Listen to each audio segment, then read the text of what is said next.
chase because I got like a half-hour material in 6 minutes because I'm gonna make you laugh. Okay?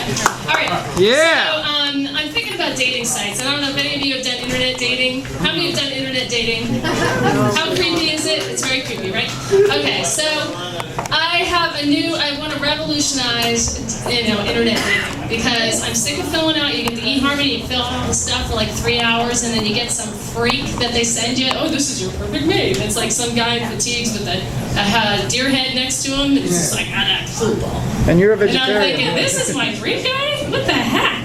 So then you go on Match.com, you're streaming through all the pictures and all that, you meet somebody, and then you're looking for him, you go into the restaurant, and you're like, okay, I guess he stood me up. And then they walk up to you, and they don't look anything like they were supposed to look. It's like from 20 years ago.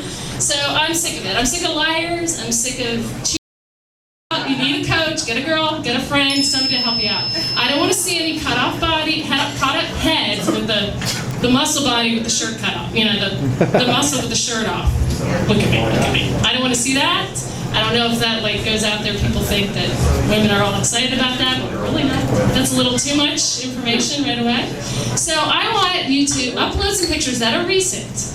And in order to do that, I want you to have it notarized. I want a recent picture. I want you to go down to the bank, find a notary. I don't know where you find them around here, but just stamp it. Last 6 months, I could take. Maybe 3 months, whatever. All right. So I have some other things. Right? I really thought about this because this is concerning. Where do you live? Some guy, you were telling me about somebody who lives in his basement. Oh, he did a great catch, except he lives in his basement with his mom. Okay, you want to know this? I want to know where you actually live. Okay.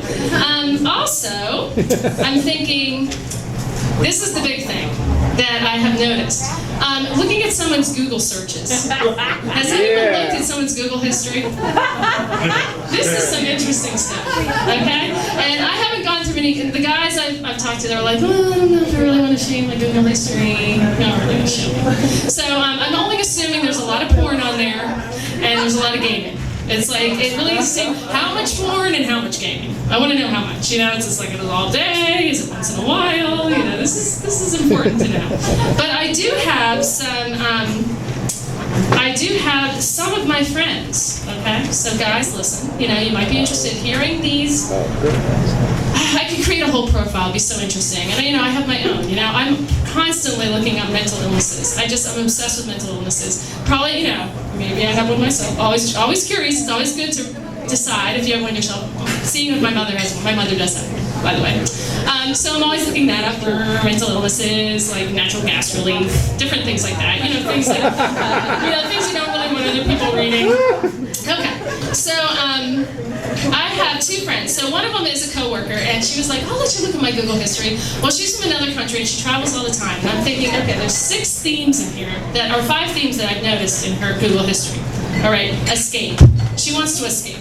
She wants to get out of this freaking country. Okay, she hates it here. Okay, so that's not really a good match, if you're thinking about hooking up with her. Okay, she's obsessed with her ex-husband. Not a good thing. This all comes up in her Google history. Job searches, always looking for another job, not happy in her career, so this is concerning. Shopping, lots of shopping, okay, just looking on the websites. And then there's some health concerns, okay? And I'm going to read you some of the things that came from her Google history. Parasites, UN jobs out of the country, divorce, emergency support, how not to sleep with your ex-husband, Dillard's, Kohl's, Belk, so all different clothes, more jobs, more travel. Okay, this is where it gets interesting. Monsters inside me. Botfly. Okay? So this person actually had a botfly living in their head. Okay? And she told me all about it, and so she was Googling it and telling me about it. So if you know what a botfly is, it grows in your head and it's escaped to this the hideous gross thing. Okay, so you want to date someone like that? I don't know. CDC, Center for Disease Control, that was another thing, and then bleeding from your ass. Okay, she looked up bleeding from your ass. So I think that's a little concerning. So I love her to death, but I don't think she's really dating material right now. And if you have all that information, you might think twice. She's cute. She's cute. Her picture is great. And bleeding from your ass. Maybe I'll wait until she figures that out. Call her in a few months. Okay, so I have another friend, and I think she's a little more dateable. Okay, reading her history. Okay, apparently she's working in her yard. So the first thing is large, hard mushroom in yard.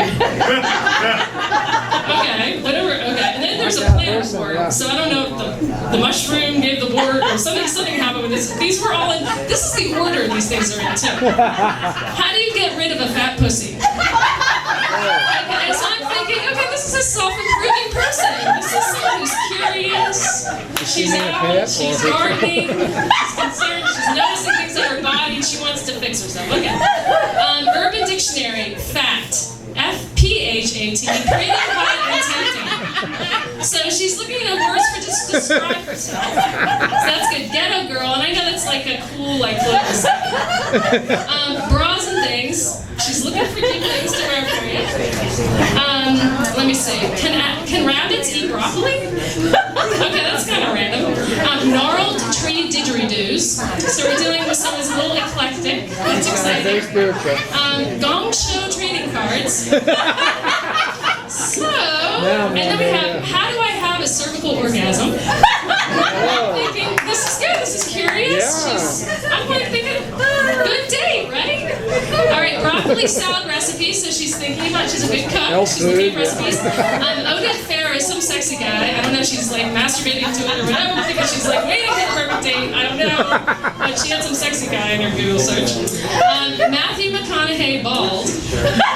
And Sunday alcohol sales. So I'm thinking this is a good date. Yeah. So 9.5. yeah. So less of a mess. Just imagine, think about it, think if you're ready for it, because you're gonna find your real match.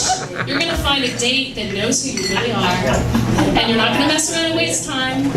And so just think about posting and think about how we can all do this, because I think it can revolutionize and change this bullshit of the internet dating. Yeah. All right. First time ever on the stage, ladies and gentlemen, keep it going for Amy Rowling. I'll put a round of applause. What do you guys think? Should we let her come back next week? Or do we next week afterwards?